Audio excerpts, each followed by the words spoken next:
So pretty. Good day for it, too. We're on a good day for it, too.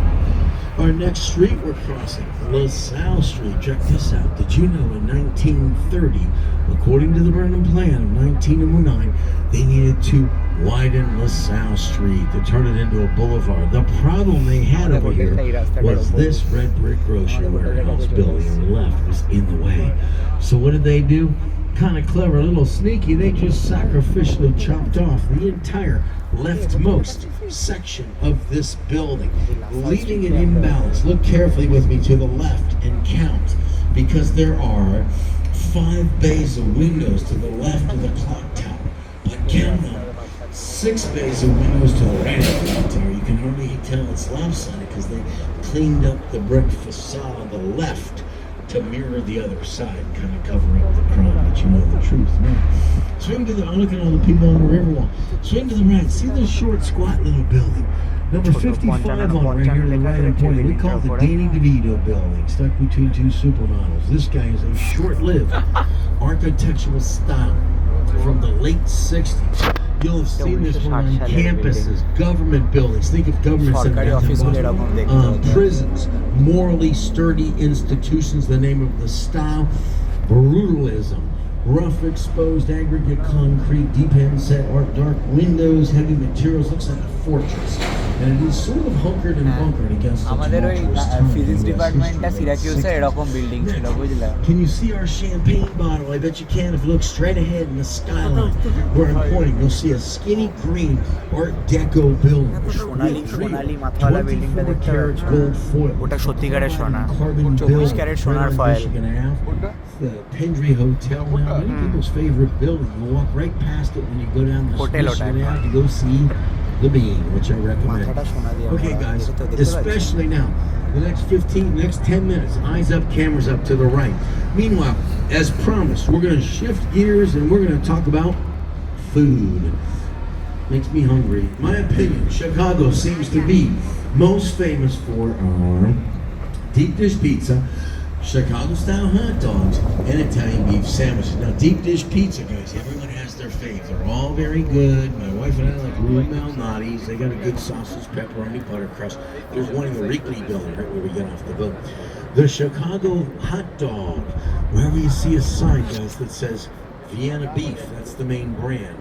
You'll get a good Chicago all-beef hot dog, and you want yours with everything on it. Now, they call that drug through the garden because it comes out with pickles, peppers, relish, tomatoes, onions, mustard, celery, salt, everything except ketchup. She's got it right out here. Ketchup. It's a Chicago thing. You just don't put ketchup on a Chicago hot dog because it's a misdemeanor crime to get it out. বলে jail হয়ে যাবে ketchup দিলে এখানকার hot dog কি মারছে but বলছে দেয় না এখানকার লোক আর কি পছন্দ করে Let me explain the Chicago Italian beef. Thinly sliced roast beef cooked in its own seasoned juice. You take a hunk of beef, you put it in a French roll. Take the French roll and you dunk it back into the juice. You put some giardiniera peppers on it. It's kind of soggy, a little hard to eat. Very, very tasty. There's a place called Portillo's. 15-minute walk in that direction, corner Clark in Ontario. They got really good hot dogs and Italian beef sandwiches. In fact, they're also famous for their chocolate cake shake, which is as decadent as it sounds. A slice of chocolate cake dumped in the blender with ice cream. Look up to the right. See the London House. That's right, the number 3 rooftop bar in the country. You get beautiful views up there. Next, right in front of us, the Wrigley building, the clock tower. Remember, right across the street from it, you'll see the Chicago Tribune Tower in front of us. It's called French Gothic Revival, modeled after a cathedral in Normandy, France, also early Thomas, complete with flying buttresses. Those are those decorative bridges that are artificially buttressing the central tower. They just completed a gut rehab a few years ago, turning it from old newspaper offices into, surprise, surprise, high-end $8 million condos. Need one of those. Now, here comes the nice photo, guys. Keep the cameras up. You know, all the flags blowing and the buildings and all this beauty. Remember we said, in the early 1920s, they were still importing European-style cathedral beauty. The Wrigley Building, modeled after a Spanish cathedral. The Trib Tower, we just said, modeled after a French cathedral. Then, about 10 years ago, into our neighborhood of cathedrals, we get a temple of technology, and it's the Apple Store. It is a high-tech temple, in and out, guys, because that glass is structural, helping hold up the carbon fiber roof. See how the roof looks like an iPad or MacBook Air floating up there? That kind of fun. People are having trouble finding the Apple Store. Standing right next to it in Zeller Plaza there. Okay, our next building, guys, is over to the left. But it's in between these two buildings, and it's a half a mile to the north. And we're only going to get a very quick glimpse of it. And it's the John Hancock Tower. Now, the Hancock, though it's the fifth tallest building in the city, kind of the iconic building in the skyline because it's a black trapezoid. Wider at the bottom, narrow at the top, two big white antenna. Look to the left. Now, this is the one with 360 and the glass tilt that's recommended in the evening. Keep looking left to get a quick glimpse of it. ওটাতে আমি চেপেছি ওই 360টাতে আগে Coming up. ওটা না ওর পেছন দিকে There, look left. Quick, okay, next.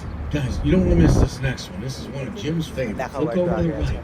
See the James Hardy black box I'm pointing to right here? See that? Everybody, James Hardy, boring. I'm not going to talk about it.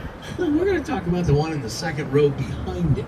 It's obscured right now, but it's going to come into view, and you're going to see a really cool building.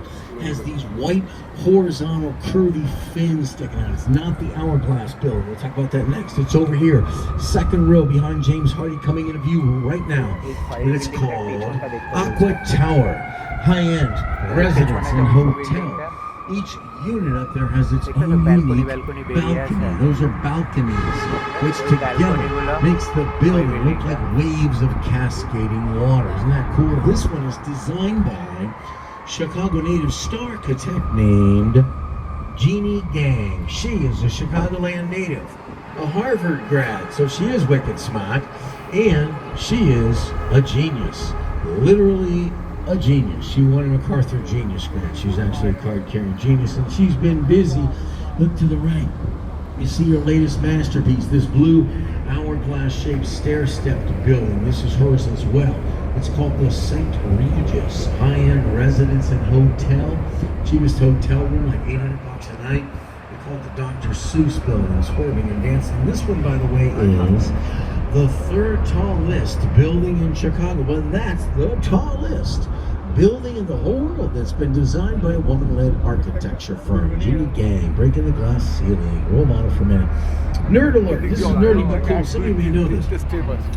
Did you know that they permanently reversed the direction of flow of this main branch of the Chicago River, the only river in the world that is permanently reversed? Here's the story. It used to flow out into Lake Michigan, now it flows to the west. The late 1800s, the Chicago River used to flow naturally out into Lake Michigan in front of us, but it was so polluted with industrial waste, it was flowing out there and contaminating the drinking water we were getting from Lake